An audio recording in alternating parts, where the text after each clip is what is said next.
तो अगर आपकी जिंदगी में भी एक प्यारा सा फर बेबी आया है जिसने आपकी जिंदगी को खुशियों से भर दिया है, but at the same time आपको समझ नहीं आ रहा कि आपके पास वो क्या क्या चीजें होनी चाहिए जो आपकी और उसकी दोनों की लाइफ को इजी बना देगा, तो this video is definitely for you. So, hi everybody, I am Abhilasha and this channel is all about me and my adorable fur ball Zoe, and I post videos every Sunday and shorts every day at 8 pm. So, without any further delay, let's get started to the video. So, let me first tell you what this video is all about. So, in this video, I will be telling you the 10 most essential things you need to have for your dog so that your life and your dog's life would be much easier. तो सबसे पहले तो मैं आपको ये बता दूं कि कुछ चीजें हैं जो मेरे पास फिलहाल खत्म हो चुकी हैं, मैंने उनको ऑर्डर किया है, बट ये वीडियो बनाना इतना जरूरी था इसलिए मैंने वेट नहीं किया कि वो आए और उसके बाद ही मैं बनाऊं. तो मैं दो तीन चीजें ऐसी हैं वो मैं मेंशन कर दूंगी एंड अलोंग विद दैट मैं उनका प्रोडक्ट लिंक भी मेंशन कर दूंगी जो मैंने मंगवाया है, क्योंकि मैं पहले से ही वो यूज कर रही हूँ. बट अपार्ट फ्रॉम दैट जो चीजें मेरे पास हैं मैं आपको वो चीजें दिखाऊंगी. Let's get started with the video.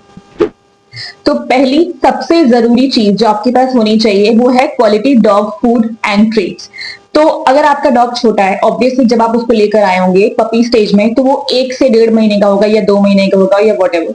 तो एटलीस्ट 6 मंथ्स तक आपको अपने डॉग को रॉयल कैनाइन खिलाना चाहिए, क्योंकि Royal Canin is very important for their hair growth. Otherwise जो है उसका जो हेयर होगा उसकी ग्रोथ इतनी अच्छी नहीं होगी. रॉयल कैनाइन की अच्छी बात ये भी है कि उसमें पपी के different stages and different needs के हिसाब से वो अलग अलग पैकेट बनाते हैं. अगर 2 मंथ्स का है तो आप ये वाला दें, अगर 3 मंथ्स का है तो ये अच्छी चीज है. तो जितना भी मतलब जो भी एज है आपकी पपी की उसके हिसाब से you can feed royal canine.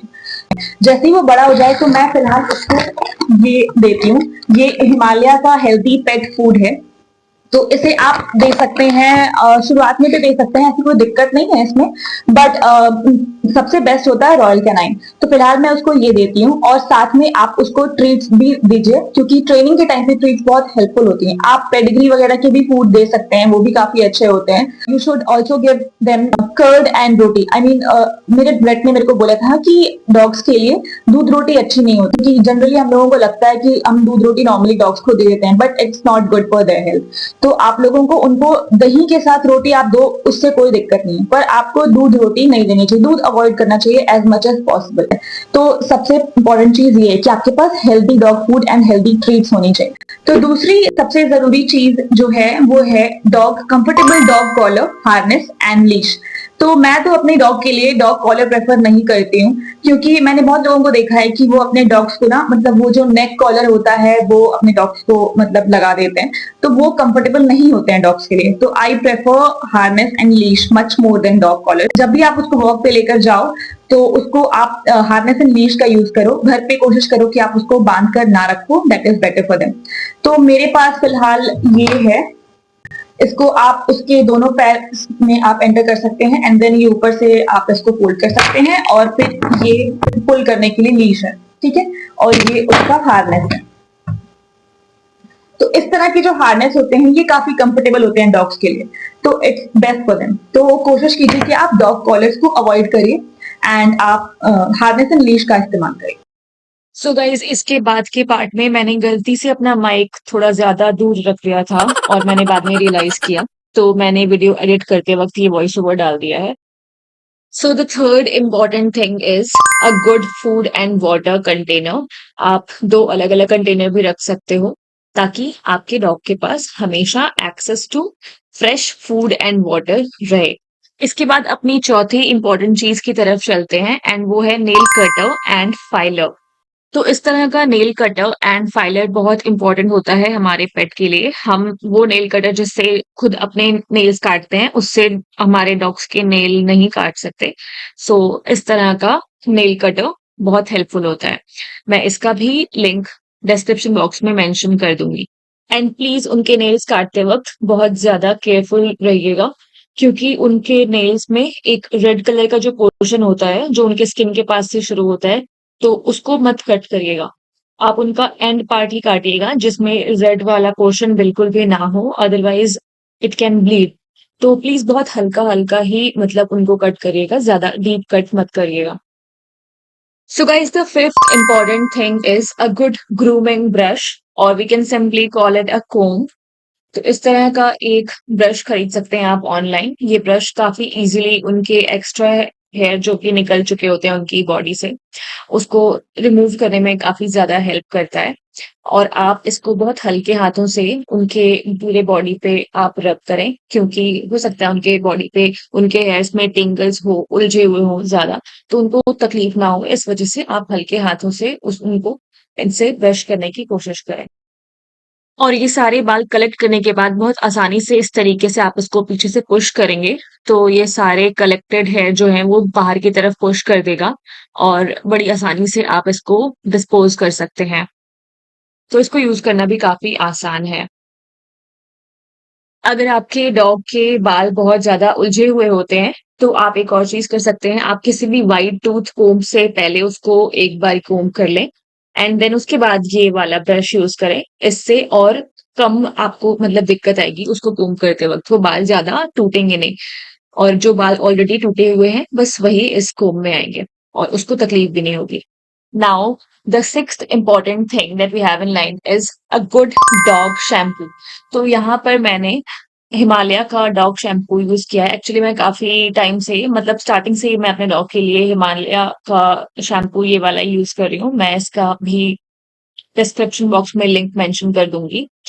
This is very good और ये क्लेम करता है कि it is tick and flea removal shampoo और मैंने काफ़ी नोटिस किया भी है कि इसको यूज़ करने की वज़ह से मेरे मेरे डॉग्स को टिक एंड फ्लीज़ की इश्यू तो नहीं आती है एज़ सच। कभी गलती से एक आध टिक दिख जाए और वो मोस्टली तभी मेरे को दिखती है जब मैं उसको नहला रही होती हूँ। तो मेबी इस शैम्पू के वज़ह से वो थोड़ी बेहोश हो जाती हैं और समथिंग लाइक दैट। जब भी मैं अपने डॉग को नहलाती हूँ तभी मेरे को कभी एक आध बार दिखी है, अदरवाइज़ नॉर्मली तो कभी दिखती नहीं है और इसका रीज़न ये भी हो सकता है कि शायद उसके बाल इतने ज़्यादा हैं कि नॉर्मल जब वो ऐसे नहीं दिखते हैं। बट हाँ, ये कह सकती हूँ मैं कि ये कंट्रोल तो करता है क्योंकि उसको नहीं है। So you can try out this option, this is a good shampoo. So चलिए बढ़ते हैं अब अपनी 7वीं इम्पोर्टेंट चीज़ की तरफ और वो एक नहीं एक्चुअली 2 चीज़ें हैं, पी एंड पूप बैग्स। और यहाँ पे मैंने tissue papers and wet wipes का इस्तेमाल किया है और ये दोनों ही चीज़ें काफ़ी ज़्यादा हेल्पफुल हैं। आपकी लाइफ़ को बहुत ज़्यादा ईज़ी कर देंगी आपके डॉग के साथ। तो अगर आपका डॉग शुरुआती स्टेज में तो ऐसा होगा ही जब वो पपी स्टेज में होगा, वो बहुत ज़्यादा मतलब इधर-उधर कहीं भी पी कर देगा, पॉटी कर देगा, सुसु कर देगा। तो सुसु के केस में तो आप ईज़िली पहले आप टिश्यू पेपर्स वहाँ पे रख दो, 2-3 डिपेंडिंग अपॉन कि कितना सुसु किया है उसने। और वो एटलीस्ट वो सोक कर लेता है यूरिन को एंड देन उसके बाद आप उसको उठाकर वेट वाइप्स की मदद से या फिर आप एक पूप स्कूपर होता है, उसकी हेल्प से भी आप उठाकर बाहर उसको फेंक सकते हैं। एंड अगर मैं वेट वाइप्स की बात करूँ, तो ये इतना ज़्यादा यूज़फुल प्रोडक्ट है लाइक अ मल्टी-पर्पज़ प्रोडक्ट। आप इसको नॉर्मली आप पूप उठाने के लिए भी यूज़ कर सकते हैं अगर आपके पास पूप स्कूपर नहीं है। आपके हाथ गंदे नहीं होंगे अगर आप 1 या 2 वाइप्स के साथ इज़िली आप उठा सकते हैं। उसके सिवा आप इसको अपने डॉग की ग्रूमिंग में भी यूज़ कर सकते हैं। नॉर्मली आप सूथौल लीजिए, उसको थोड़े से पानी में थोड़ा-सा आधा ढक्कन सूथौल डालिए और उसमें वेट वाइप्स को डुबोइए एंड उसकी मदद से आप उसको पूरे उसके बॉडी को आप पोंछ सकते हैं। तो जब आपको अपने डॉग को नहलाना नहीं है, नॉर्मली विंटर्स में हम उसको काफ़ी टाइम तक नहीं नहलाते। आप विंटर्स में आराम से 10-15 दिन तो स्किप कर ही सकते हैं उसको नहलाना। तो ये काफ़ी हेल्पफुल चीज़ है। आप हर रोज़ या हर अल्टरनेट डे पे आप उसकी ग्रूमिंग कर सकते हैं वेट वाइप्स की मदद से और सुथौल वाले पानी की हेल्प से। तो ये काफ़ी यूज़फुल प्रोडक्ट है। इनफैक्ट इसका एक और बहुत इम्पोर्टेंट यूज़ है और वो ये है कि आप इससे उसके कान भी साफ कर सकते हैं। मैंने एक वीडियो बनाई है अपने यूट्यूब पे अपलोड करी है अपने चैनल पे। उसपे मैंने ये दिखाया है कि कैसे मेरी डॉग को मैं मतलब उसके कान साफ कर रही हूँ, वेट वाइप्स की हेल्प से। मैं उस वीडियो को भी लिंक कर दूँगी एंड वो बहुत ईज़िली आप उससे क्लीन कर सकते हैं। Now the 8th important thing is dog toys. तो आप उनको इस तरह के टॉयज़ दे सकते हैं, पर ये आप तभी देना जब आपके पास ये वेस्ट पड़े हों, अदरवाइज़ वो इनको बहुत ज़्यादा च्यू करते हैं, खासकर अपने पपी स्टेज में। But what is best for them is this ball.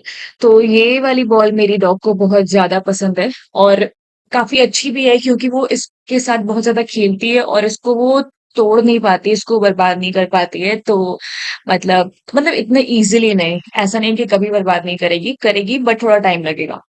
तो ये काफ़ी अच्छी बॉल है। आप बोन्स वग़ैरह भी दे सकते हैं, पर ये एज़ अ टॉय बहुत ज़्यादा वो खेलती है और उसको फेच खेलना भी बहुत ज़्यादा पसंद है। और इसमें इसके जो स्पाइक्स जैसे फीचर्स हैं, इनकी वज़ह से उसको शायद पता नहीं अच्छा लगता है। Maybe this can be a reason. So yeah, that this is a really good one for her. She likes it. So the ninth important thing is important medicines for the dogs and keeping proper records of their vaccination. और start करने के लिए एक छोटी सी notebook होनी चाहिए जिसमें आप उसका सारा वैक्सीन डेट वगैरह सब कुछ मेंशन करें। ऑब्वियसली आपका बेड आपको ये सारी चीजें बताई देगा। अब इसके सिवा मेरे पास एक ये स्प्रे वगैरह है, ये एक अच्छा बाउंड हीलर है, ये भी हिमालय का है। Himalaya product I think normally अच्छे होते हैं, they are very nice product, तो आप उनके मोस्टली प्रोडक्ट्स आप इनसे रख सकते हैं। ये मैंने नॉर्मली क्योंकि ये पहले से मेरे पास, क्योंकि जब मेरे पास मेरी डॉग नहीं थी उससे पहले भी मैं बहुत ज्यादा मतलब अच्छे डॉग को फीड करती हूँ, तो मेरे घर के आसपास रहते हैं, तो कई बार ऐसा होता है कि उनको चोट लगी हुई होती है और छुट्टी हो रही होती है, तो मैंने ये अपने डॉग के लिए ही लिया था जिसमें घर के बाहर ही रहते हैं most of the time, because हम लोग भी करते हैं। तो उनका बाउंड ये बहुत जल्दी हील करता है, तो this is really very helpful. इसके सिवा आप मेडिसिन में आपको आपका वेट बताएगा कि आपको उससे डिवॉर्मिंग कैसे करवानी है, और नॉर्मली आपको लिव 52 भी देना चाहिए जब भी आप डिवॉर्मिंग करवाते हो डॉग्स की, तो उसके लिवर पे वो थोड़ा अफेक्ट करता है। तो आइडियली आपको आपका वेट रेकमेंड करेगा कि आप उसके लिए एक डिवॉर्मिंग के साथ साथ आप वो भी यूज करें, लिव 52, वो भी हिमालय का मिल जाता है। तो जैसे नॉर्मली वो इंसानों का भी होता है सेम, वो वैसा उनका भी होता है, वो उसके लिवर के लिए बहुत अच्छा होगा, डॉग्स के लिवर के लिए, तो आप वो भी यूज कर सकते हो। कई बार उनको डाइजेस्टिव इश्यूज वगैरह होते हैं, तो इन सब चीजों के लिए आप मेडिसिन आपको आपका वेट रेकमेंड करेगा। अब बढ़ते हैं हम अपनी अगली इंपॉर्टेंट चीज की तरफ, जो कि है डॉग बेड। ओके, सो या तो आपको आइडियली जब तक आपका डॉग 6 मंथ का नहीं हो जाता, वो किसी भी चीज को बहुत ज्यादा चबाएगा, बर्बाद करेगा, तो पपी स्टेज में वो मोस्टली ऐसा करते हैं। तो मैं ये बोलूंगी, आपको सजेस्ट करूंगी कि आप कोई बहुत एक्सपेंसिव उसके लिए मत ले आना कोई भी डॉग बेड, क्योंकि वो अल्टीमेटली मोस्ट प्रोबेबली ऐसा होने वाला है कि वो उसको बर्बाद ही करेगा। तो the best thing would be, अगर तो समर्थ है तो ऐसी कोई दिक्कत नहीं होती है। डॉग्स आप कितना भी महंगा बेड ले आओ, वो मोस्टली प्रेफर करते हैं कि वो नीचे जमीन पे ही सोते हैं, वो जनरली नहीं सोते। अगर आपके साथ सोता है तब तो बहुत अच्छी बात है, मेरी डॉग कहीं भी सो जाती है, उसको कोई इशू नहीं है, उसको जब चाहे जब मन करे उसका वो बेड पे भी आके सो सकती है, वो मोस्टली मेरे साथ बेड पे ही सोती है। तो if you ask me, I would not suggest buying a very expensive dog bed for your dog, because mostly they are going to destroy it. तो आप कोशिश करो कि अगर कोई आपको ठीक ठाक अफोर्डेबल प्राइस पे मिल जाता है कोई डॉग बेड, तो आप ले लो। मेरी डॉग मोस्टली या तो मेरे साथ बेड पे सोती है, या मैं आपको दिखाती हूँ, उसका एक बेड है। तो मेरे पास ये बीन बैग है एक्चुअली काफी टाइम से, और वो मोस्टली बीन बैग पे सोना प्रेफर करती है। अगर आपने मेरी वीडियोस देखी होंगी तो आपने देखा होगा कि वो बीन बैग पे काफी ज्यादा सोती है। तो ये बीन बैग मेरे पास पहले से था। सो या, that was all about this video. So I hope कि ये वीडियो आपके लिए काफी हेल्पफुल रही होगी। तो do let me know if you want something else from me. अगर आप कोई और चीज पर्टिकुलरली जिसके बारे में डिटेल में वीडियो चाहते हैं, तो you can let me know by commenting in the comment box. And yeah, if you like my content, just like, share and subscribe. And if you feel like there is somebody in your friends list or in your family who has recently got a dog and this video might be helpful for them, do share this video with them. And yeah, please subscribe to this channel, and also don't forget to press the bell icon. So yeah, that was it. Have a great day and bye bye.